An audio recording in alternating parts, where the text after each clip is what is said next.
Well,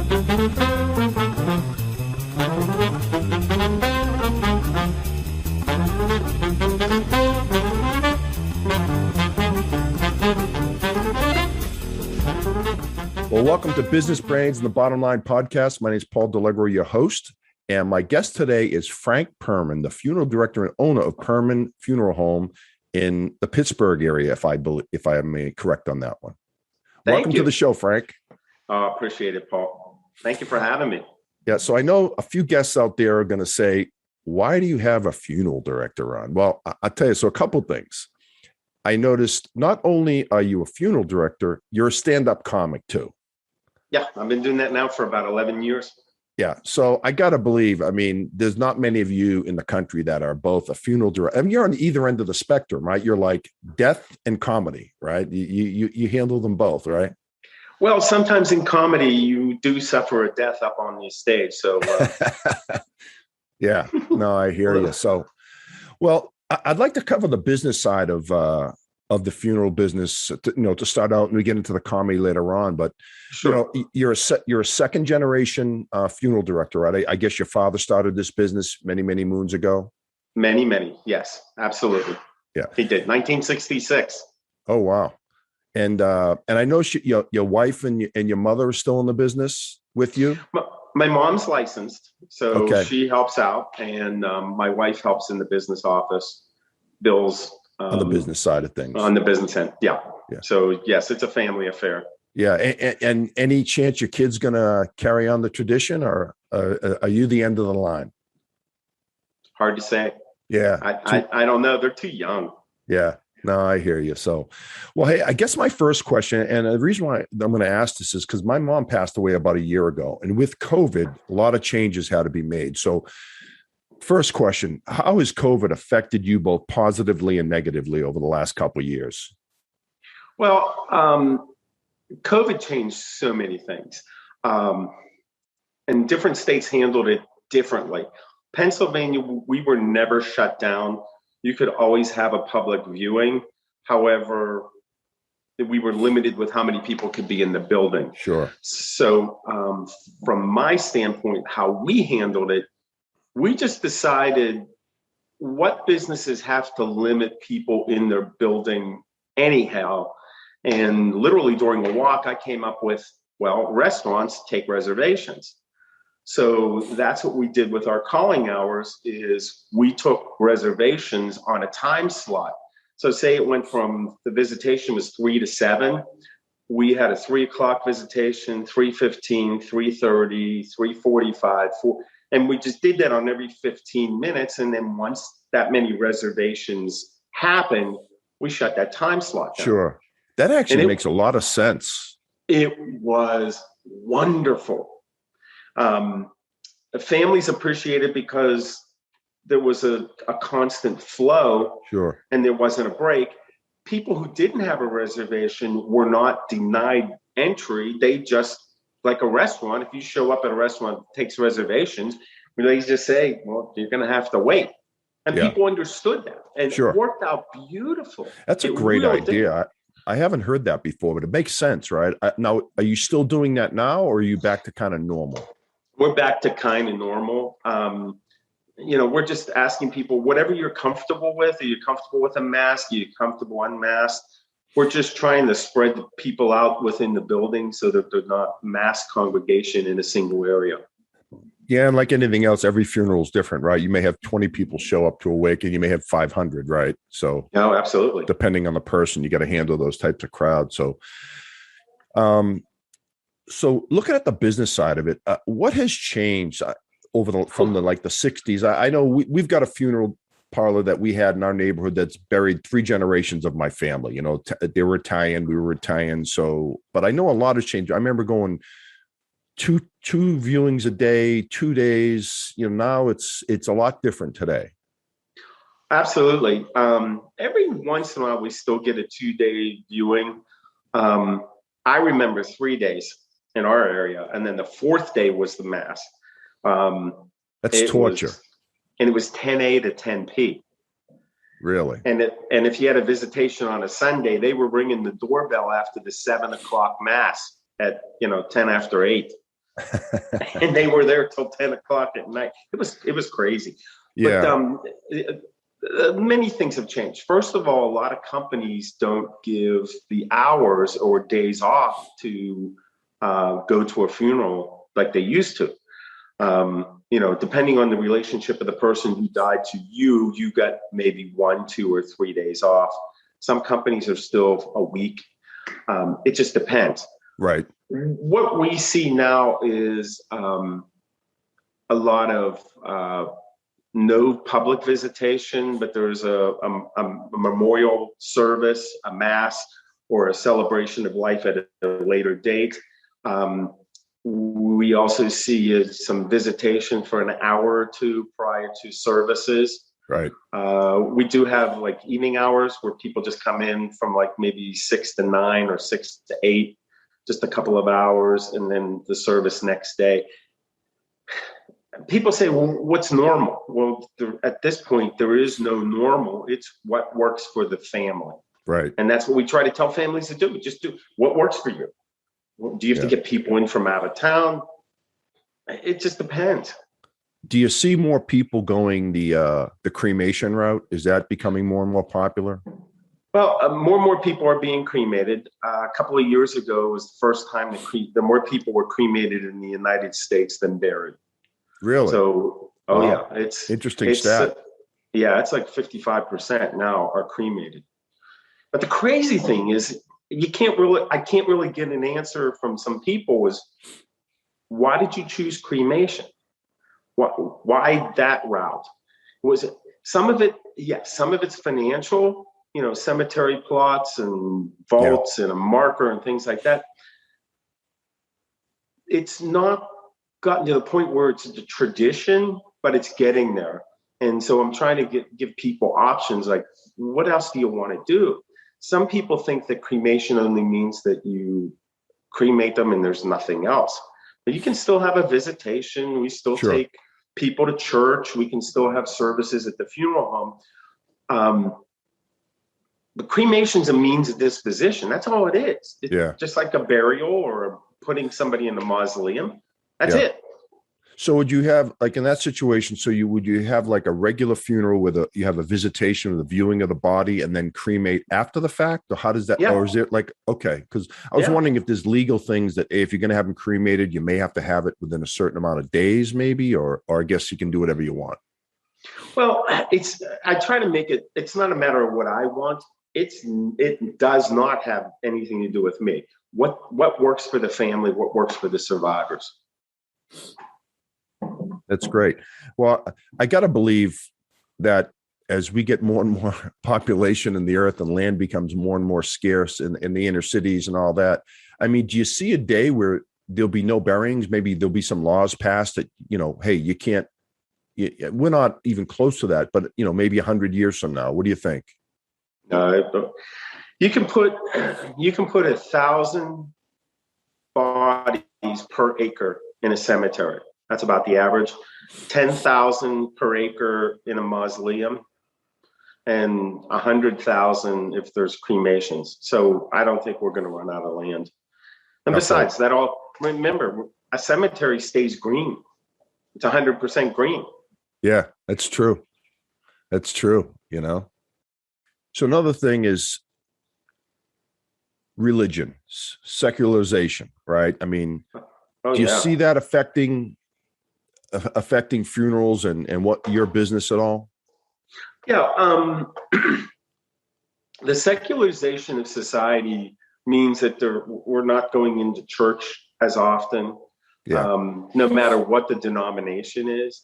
We see a lot of simple services, sometimes no services at all. We just have visitation, and the family may just do at the end of the visitation say, thank you for coming. The burial will be private. Yeah. And that's it. The other thing we're seeing is a trend called using a certified celebrant. And that's somebody who's trained to almost be like the speaker for the dead. There's my science fiction reference to Orson Scott Card and the Ender's Game series, the Ender series that he wrote. The speaker for the dead pretty much, so they sit down with the family for a few hours. They ask about the person. What did they like? What did they do? What didn't they like? And then they build a story for a service that's secular, a lot of times very spiritual, but secular in I've just had some wonderful, memorable services by our local celebrant. Very nice. Yeah. I guess I don't know. I'm a little bit old school. I like the fact that I can go visit my parents' graves. I get that. I think that the people of today are a little different. I know so many people that like, I don't care about that, but I like the fact now I'm from the Boston area. Both my parents are buried up there. So when I go back, I do visit their graves, and I don't know. I get it. I enjoy it. It may sound crazy, but there's something nice about visiting them. It's a lot of times it's peaceful. Yeah. A cemetery is really a place for quiet and solitude and peace. Cool. So from a financial standpoint, Frank, how's business for you overall financially? You're making money. I mean, obviously you've been doing it for 30 years without obviously getting into numbers, but is it a profitable business overall? It can be. It is for us because we're growing. It's just some things that we're doing for Perman Funeral Home. A lot in the industry are and in the profession are stepping away from it because they don't want to face the challenges ahead. Kids aren't going into the business. They're seeing the time restraints on the owner, missing, softball games and sure, plays and band and football games and all that. They just miss life things, so the kids aren't going into it. However, getting back to the numbers, people are spending less, so you have to make that adjustment with how do you grow your business while revenues are dropping, and they are dropping. So we're growing in our area, and I'm just thankful that that's happening. Yeah. What's the secret for you? What do you think? A very active presence on social media. I do some traditional advertising. We're doing mail. We're in the middle of a mail campaign now for people to come in and pre-arrange. Sure. I write an article quarterly for some local magazines, and that helps because it's my picture. It's telling a story about a certain topic within funeral service, and it's you just have to. It's a lot of work. It's a lot of work. It's like anything else. You're marketing yourself. You're getting your name out there. You're getting your company's name out there, and if you know anything about marketing, it's subliminal, right? People end up seeing that, and then when they have a need, they say, "Oh, Perman Funeral Homes. I've heard of those guys. Let me give them a call." Hopefully, that's the way it works, right? Hopefully, and it has been happening.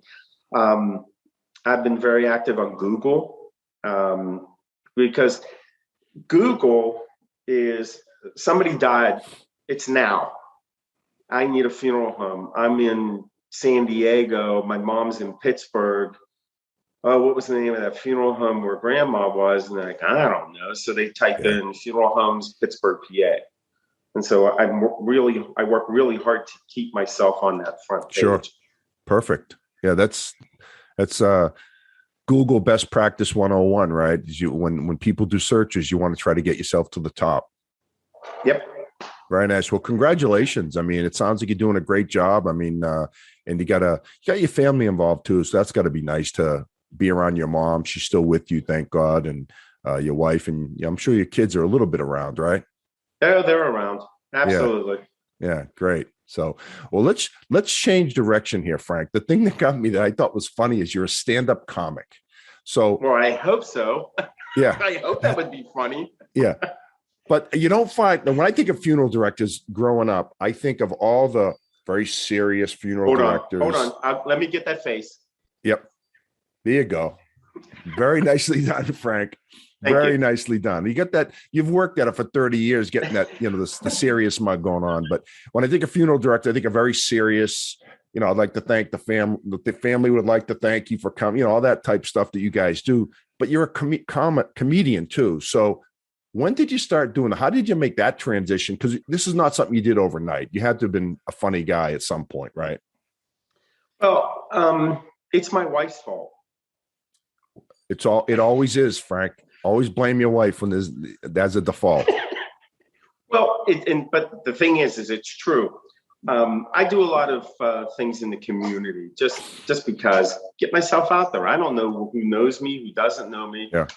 So my kids' local school was doing what they called a battle of the books, and it was what happened is each family got 4 books, the same 4 books, and 35, 40 families got involved in this game. And then there was a game show asking questions from the 4 books. And then that year I was the host. I came in with a plaid shirt, a different plaid tie, a plaid jacket, plaid pants, pocket protector, sure, glasses with tape on. And I just had so much fun with it. And then afterwards, the library, our local library, sponsored it. And she said, "We're doing a comedy show. We'd like you to do a set." And I said, being a smart aleck and being a comedian are 2 totally different things. Yeah. And my wife stepped up and said, "He'll do it." I just went, "What?" Yeah. What? She just what? Yeah. She just volunteered you. Right. Yeah. Oh, no, voluntold. I was voluntold there you go. to do that. I like that. I'm gonna have to remember that word. I like that word. Voluntold. Okay. So I started working on my first set. I had 9 minutes, which is a long time for first time out. And what ended up happening, I just think about this. Well, so let's back to, when was this? How many years ago? This was over 11 years ago. Okay. Spring of 10. Okay. 2010. And so we're coming closer to the show itself. And then I got a call from the librarian who was hosting the show. And she said, "Can I ask you a favor?" I said, "What's that?" She goes, "Can you open the show?" And I went, "Oh, what?" Yeah. No, I wanted stuck in the middle somewhere so I can just kind of come blend out to in, my set and blend in. Nobody remembers that guy. So I did. I let off the show. Now, not only that, the audience was over 600 people. Oh, wow. For my very first show. And here I am 11 years later. I just came back. I did a show in Nashville a couple of weeks ago. I was down at the national convention. And I thought, well, let's find out if my comedy travels. And luckily it does. Nice. Yeah. So how often do you get out on the road? I think you've told me you've been to Vegas a few times, maybe. No, I had Vegas booked for. Oh, that's what it was. Last year, I had Vegas booked, and I was also booked for some shows in New Orleans. I was supposed to travel. 2020 was supposed to be the comedy breakout year, but something else broke out. So that's a totally different story. Well, hopefully, if things start getting back to normal, and I know there's a few cities that are pretty locked down right now as far as that goes. But I mean, hopefully, if things get back to normal and get back out on the road and maybe really accelerate the second career of yours, Frank. It's not a career. It's a sideline. It's a side hustle. It's the side hustle. Yeah. I can't wait to make the bundle that I've already been making. But just remember, Paul, most of what I'm doing is they're fun. Most of what I've done are fundraisers for organizations. The local Moose Lodge. I've done. It was a cancer fundraiser. It was all these different things for different organizations. I really don't do a ton of paid gigs. I've done some. In Yeah. fact, my last show before COVID, I opened up for Gallagher. So that was fun. Yeah. And he's a character. Oh yeah. And still, for 70 years old and 40 years in the business, he's still quite relevant in this day and age. And he was awesome. Yeah. Hard business. Like you hit it right in the head. People think, oh, he's a funny guy. It's one thing to be a funny guy, sarcastic guy, but when you stand in front of 500-600 people with a mic, it's not that easy. It is not. It is not. And I've had some fun with it. People have enjoyed it. I know now it does travel because I've done some shows in other cities now. But it's honestly, it's not a career. Sure. I mean, the business pays the bills and supports the family. But the comedy is just, it allows me to take like a mental break and shift into something that's not fun. Yeah, it's fun, and it's not related to the stresses and emotions that I deal with on a constant basis. Yeah. So the good news is you can be relaxed about it because you know that's not your main source of income, right? If that's all you did, and you're looking at your calendar and you've got nothing scheduled for the next month, that's panic. Oh yeah. And some of my friends are that way, and I'm excited when they get gigs. So it's neat. Where do you get most of your material? That's always an interesting one to me. Well, some of it's from the business, some is from observations. I do a lot of observational comedy. I talk about my family all the time because my two kids, they're smart Alex. And so I've gotten some really good material from that. Yeah. That's awesome. Yeah. It's always, well, so I did make a couple of notes to myself. I was actually reading an article about all the crazy things that people or assumptions that people make about funeral directors and dead bodies and all that. And like one of them is, and I had always heard this too, is it true that nails and hair continue to grow after your death? Is that a fallacy or is that truth? That is a fallacy. What's happening and where it looks like nails are growing or hair's growing is the body's dehydrated. So the skin's pulling back from the nail beds and the follicles. Okay. So no, it doesn't grow. Yeah, watching I would think too many Saturday night movies. Okay, another one I heard, and this is crazy too. Is it true that if you put a speaker up to a dead person's ear and crank it really loud, you can get their eyes to open? I've heard that one before too. I read this in an article. How bad is that one? That's bad, Paul. That is bad. So I'm assuming that's a no. No. Okay. All right. What other crazy ones have you heard? What other crazy things? Because I think if you're in the business for 30 some odd years, your customers and people must have asked certain dumb things over the years.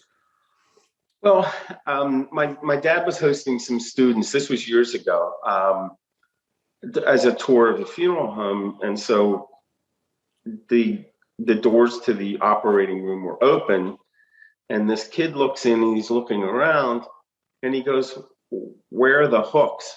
And we're like, "What?" The hooks that you hang the bodies on.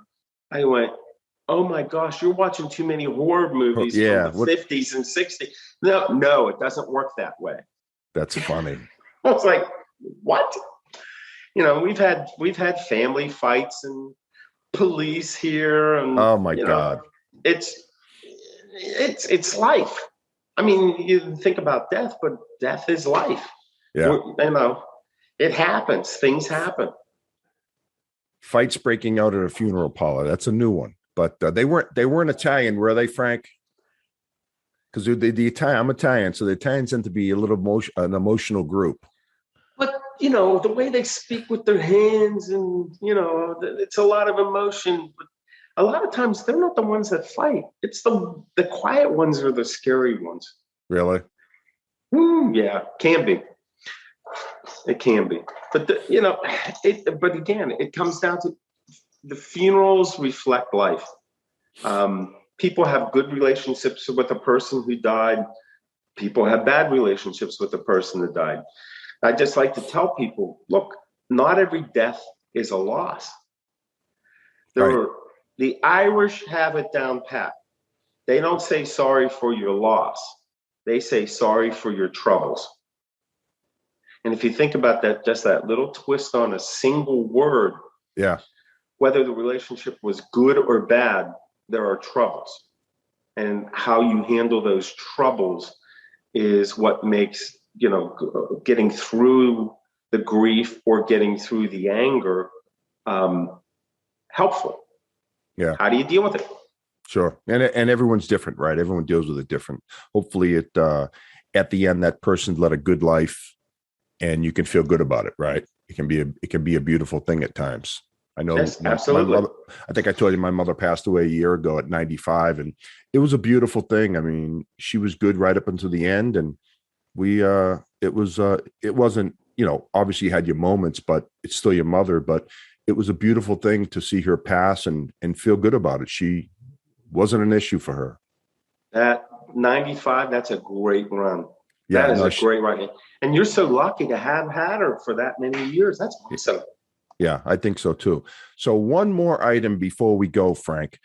Yeah. In addition to being like the number one undertaker in Pennsylvania and a stand-up comic, you're also, I hear you may be an author soon. Is that what's going on with that? Well, 2020, I finished 2 books for 2 different groups. The first book was I'm a scout leader, and I did what's called wood badge training, which is the highest level of training that a scout or an adult leader can take for Boy Scouts of America. And my project was a funeral guidebook for the BSA, and that was book number 1. Because if you think about it, an organization's been around 110, 111 years now. They never really had a way to do an honorable service for a scouter or a scout that has died.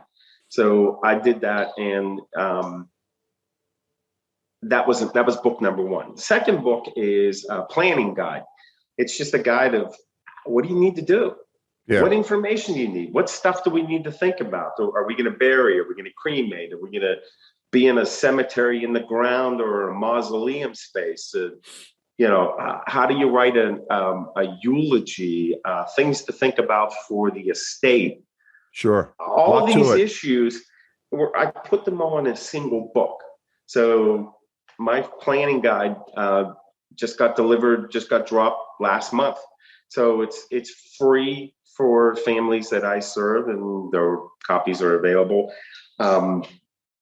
if anybody asks. And well, that was actually what I was going to say. If someone obviously, I'm in the Dallas area, you're in Pittsburgh, so I have no need for your services, 2,000 miles away. But if people are in the Pittsburgh area and they would like to get in contact with you, what's the best way to do that? Two ways. Call me. 412-486-3600 is the funeral home telephone number. Email Frank at permanfuneralhome.com. It's beautiful. Either way, they can get in touch with me. Now we forgot one thing. I'm actually writing my 3rd book. Well, now. I kind of went in the opposite direction there because you had mentioned about getting in contact with you. But yeah, so you got a 3rd book coming out. Tell us a little bit about that. Well, it's not finished yet. It's called Life Lessons Learned in the Death Business. And it is the good and the bad that I've seen being licensed almost 32 years. I've seen a lot. And I've seen some things that have been wonderful, and I've seen some things that have been absolutely horrible. Yeah. And what I'm trying to do is not talk about individuals, but it's more about stories and feelings and were things resolved or not resolved. So it's just it's almost a chicken soup type of book. Yeah. Just short stories about here were situations, and here are things that I learned from those particular situations. So I'm hoping to have it done by spring of next year. Yeah, congratulations on that. I'm sure it'll be a big hit. It's funny. I've had several authors on my show because normally, if you got a good story, that's one of the things about being on a podcast is if you got a good story. So I tend to have some authors on, and you fit right into that same category where, you're not your normal funeral director, right? You've got a lot of other things going on in your life, and you've got an interesting story. And that's why I wanted to have you on. I thought it was a cool story that you have. Thank you. So, well, hey, Frank, thanks for coming on. We covered a lot of subjects today, from COVID to business to burials to cremations and secularization. And so I appreciate your time today. I really do. Thank you very much. Oh, Paul, you're most welcome, and anytime. Yeah. You never know. When you get the book out, I'll have to read it. And if it's up to snuff, I may have you back on. You never know. Oh, that'd be awesome. Thank you. Yeah. Well, hey, that's a wrap for Business Brains and the Bottom Line. This is Paul Delegro signing off.